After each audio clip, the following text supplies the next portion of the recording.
Hello, welcome to Someday Farm. I'm Stephen Watson, here with today's Tàijíquán Tip. Today's tip is to practice teaching what it is you're doing when nobody's there. So the stakes are zero. Maybe it'll be hard for you to do, maybe embarrassing, maybe just odd and awkward. But to practice teaching something that you do, a warm up, a stretch, a piece of self massage, an articulation of a joint, a principle. But as you're doing it, teach it the way you might in class. But out loud. This is particularly great if you haven't taught before or haven't taught often or regularly.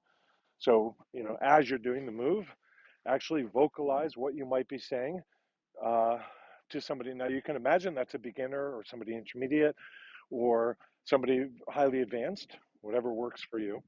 But actually vocalize the teaching so it matches the pace of your movement, so it matches the pace of the teaching you might expect to be doing. If you already teach regularly, the tip will vary, and the tip is to teach something that you ordinarily teach or sometimes teach, but teach it in a different way.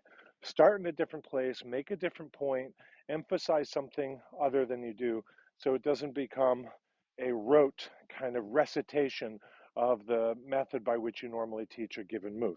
So practice teaching. If we don't practice teaching, then what we are doing is practicing watching our art die. Thank you. Here are all the ways you can help besides online reviews and subscriptions. Thank you, thank you, thank you.